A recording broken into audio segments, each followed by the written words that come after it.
¿Qué estás haciendo? What is up, everybody? RandomRandomMan here. I hope everyone out there is continuing to stay safe and be well during this unpredictable time, as I am here bringing you my review for The Bad Guys.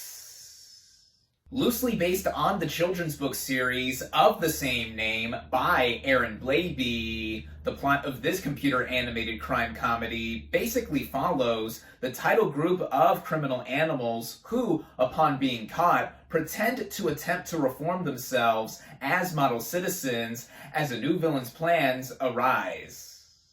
Going into this movie, I had some interest in seeing it. Upon seeing the first trailer for this movie drop, it did have my attention for its animation style, the concept, which involves heists, which I'm always game to see in a movie, and the voice cast that had been assembled. Plus, this film was getting a lot of good buzz, especially after it opened this past weekend and took the #1 spot domestically. So I decided to go ahead and check this out earlier today, this morning, at a matinee screening on $5 Tuesday, no less. Can't beat that. Shout out to my local chain, Classic Cinemas. It is only available in theaters currently. Starting out with the cast and their vocal performances, we have Sam Rockwell as Mr. Wolf, the leader of the title gang and a proficient pickpocket. Now, I've always loved Sam Rockwell in just about anything I've seen him in, and his voice here really lends itself to the character that he's playing. He's very slick, sly, and suave, and thinks he can get himself out of almost any situation until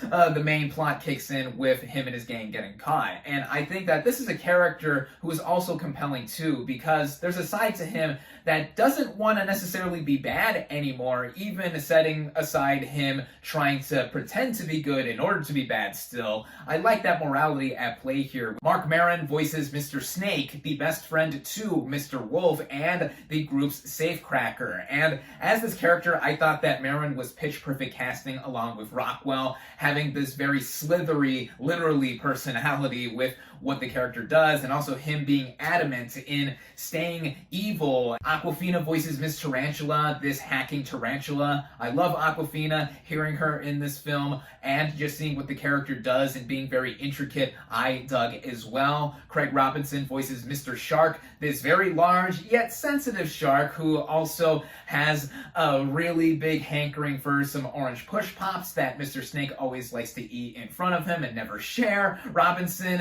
taking on this role I thought was fitting for him as well. Then rounding out the title gang is Anthony Ramos as Mr. Piranha, the muscle of the group, though ironically next to Miss Tarantula he's the smallest member of the bad guys, and he has a tendency to be gassy whenever he is nervous, or nervous about lying, as Miss Tarantula puts it, but it's useful to get out in any sticky situation. I liked him a lot as well. There's quite a few more members of the vocal cast I wanted to give shout outs to, like Alex Borstein as the chief of police, the hot-headed human chief of police, I should add. Many of us know and love her for her various decades of vocal work, like on Family Guy as Lois Griffin. That was terrible. Why did I say that? I apologize. But I thought her work here was awesome. There's also Richard Ayotte as this pompous Professor Guinea Pig who helps reform the bad guys, or at least attempts to reform them to get away from their devious ways. I thought how he voiced this character was fitting for his personality. And the last person I wanted to mention was Zazie Beetz as Diane Foxington,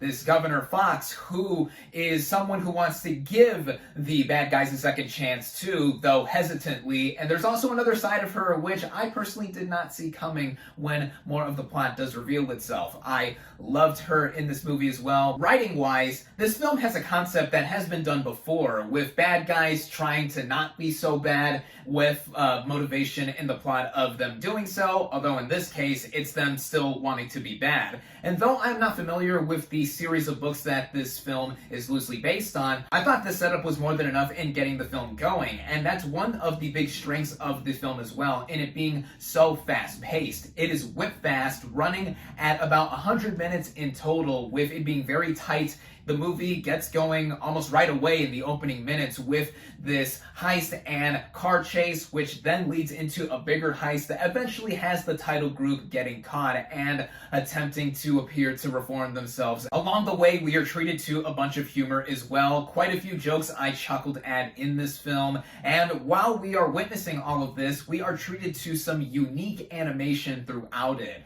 The style that it goes for is a mixture of 2D and 3D animation in appearing to be cel-shaded, and it's sensationally cel-shaded, I should add, as whenever any kind of media does this kind of approach, I always love it. One of my favorite video games of all time, Jet Set Radio, is done in a cel-shaded style. Even more recently, in terms of movies, there's films like Spider-Man Into the Spider-Verse, which played around with that kind of style and other kinds of animation. Last year's The Mitchells vs. the Machines did that as well, and specifically for the bad guys, in the way it is all rendered and technically cut together, I think that with a lot of how the characters' animations and movements go about, it adds on to the whip-fast pace that it has, also with how the frame rate goes for certain characters' animations, and appearing to be 2D, but again, this film is mixing that with a 3D style too. That is something so appealing to the eye. I was just so engrossed with what I was watching on screen. Connecting to its overall flow as well is how it has its fair share of twists and turns as the movie goes along, running at a rate that I thought was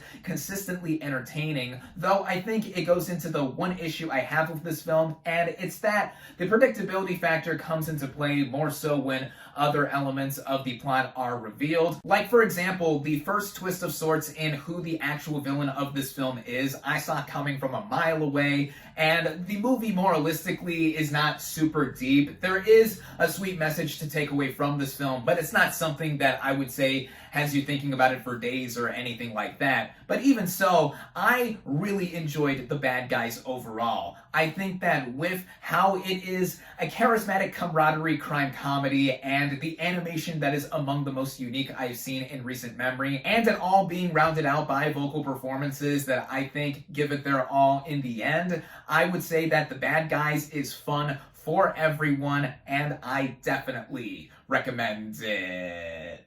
My final verdict for The Bad Guys is 4 out of 5 stars.